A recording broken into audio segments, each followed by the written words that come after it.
اس مرد کی مخلصی کی گواہی میں خود دے سکتی ہوں جس کا دل ہر بار دکھا ہو اور غلطی نہ ہونے کے باوجود وہ اپنی عورت سے معافی مانگ لے۔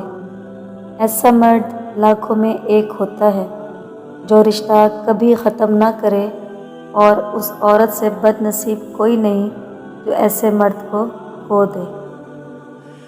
شریف عورت جسے ایک بار جڑ جائے پھر وہی اس کا سب کچھ ہوتا ہے، کسی اور کے سائے کا تو سوال ہی پیدا نہیں ہو سکتا۔ جان دے دے گی لیکن شرک کا خیال تک نہ لائے گی۔ زندگی کی خوبصورتی رشتوں سے ہے، اور رشتے تب ہی قائم رہتے ہیں جب ہم معاف کرنا، درگزر کرنا سیکھ جاتے ہیں۔ اگر ایسا نہیں ہے تو پھر ہم ایک قیدی ہیں اس سماجی رسموں کے جو ہمیں ساتھ رہنے اور ایک دوسرے کو مسکرا دینے پر مجبور کر دیتی ہے۔ بیماری کی کوئی جزا نہیں ہوتی مگر وہ گناہوں کو کم کرتی ہے اور ان کو اس طرح گراتی ہے جیسے درختوں سے پتے گرتے ہیں۔ اس انسان میں حیا کم ہو جائے تو اس میں پرہیزگاری بھی کم ہو جاتی ہے۔ بیٹیاں اپنی ماں سے بہت کچھ سیکھتی ہیں۔ اولاد میں ماں کی تربیت کا عکس نظر آتا ہے۔ بچوں کی پہلی درسگاہ ان کا اپنا گھر ہوتا ہے۔ شوہر اچھا ہو تو گھر جنت بن جاتا ہے، اور اگر اچھا نہ ہو تو گھر میں سکون باقی نہیں رہتا، کیونکہ ایک مرد جیسا بھی ہو وہ اپنے گھر کو کبھی بھی بکھرنے نہیں دیتا۔ محبت کرنے والے کی سب سے بڑی نشانی یہ ہے کہ وہ اپنی جان سے بڑھ کر آپ کی عزت کی حفاظت کرے گا۔ محبت میں روزانہ بات کرنا ضروری نہیں، خود کو کسی کی امانت سمجھ کر ہر لمحہ وفادار رہنا ضروری ہے۔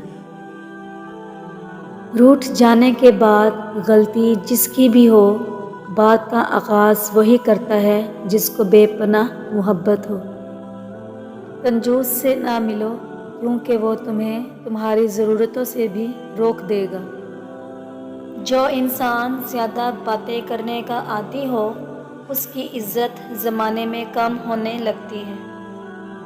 یہ بات انسانی فطرت کا حصہ ہے کہ جس چیز کو وہ حاصل نہیں کر پاتا پھر اس میں نقص نکالتا ہے۔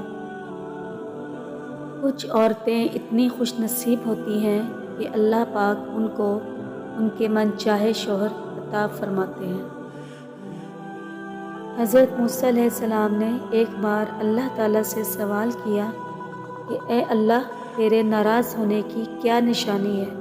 تو اللہ نے فرمایا کہ تم دیکھو، بارش بغیر موسم کے ہو رہی ہو، حکومت بے وقوف کے پاس ہو اور مال بخیل لوگوں کے پاس ہو تو سمجھ لینا میں ناراض ہوں۔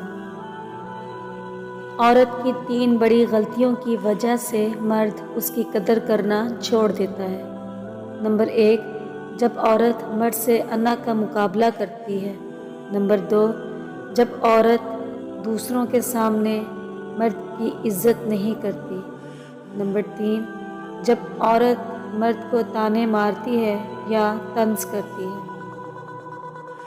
عقل مند کا سینہ اس کے راز کا صندوق ہوتا ہے اور چہرے کی شگفتگی محبت کا۔ عورت کو سمجھنے کا آسان طریقہ یہ ہے کہ عورت کو اس وقت غور سے دیکھو جب وہ بول رہی ہو، کیونکہ اس کا لہجہ ہی اس کی پہچان ہے۔ ہر رشتے کو 3 چیزیں جوڑتی ہیں: عزت، اعتبار، پیار۔ ان میں سے کوئی اگر ایک نہ رہے تو باقی 2 بھی ختم ہو جاتی ہیں۔ 3 قسم کے لوگوں پر اچھا وقت کبھی نہیں آتا۔ نمبر 1، سست اور کاہل انسان پر۔ نمبر 2، بددیانت اور بے ایمان انسان پر۔ نمبر 3، اپنی زندگی کو بے ضابطگی اور بے ڈھنگ طریقے سے گزارنے والے پر۔ لوگوں کو لگتا ہے امیر ہونا چاہیے، میرا ماننا ہے کہ ضمیر ہونا چاہیے۔ اچھے لوگوں کا تمہاری زندگی میں آنا تمہاری قسمت ہوتی ہے اور انہیں سنبھال کر رکھنا تمہارا ہنر ہے۔ حکیم لقمان نے فرمایا، دولت مند بننا چاہتے ہو تو ایسی عورت سے شادی کر لو جس کے ماتھے پر یہ نشانی دیکھو کہ جب وہ غصے کی حالت میں ہو تو دیکھو کہ اس کے ماتھے پر بل نہ آئے۔ شوہر کو خوش کرنا اور راضی کرنا بڑی عبادت ہے اور شوہر کو ناخوش کرنا، ناراض کرنا بہت بڑا گناہ۔ اگر آپ کو میری یہ ویڈیو پسند آئی ہے تو آپ میرے چینل کو سبسکرائب کیجیے اور اپنے پیاروں کے ساتھ اسے شیئر کیجیے اور بیل نوٹیفیکیشن کے بٹن کو دبا کر میرے چینل کے ساتھ جڑے رہیے۔ Thanks for watching my all videos.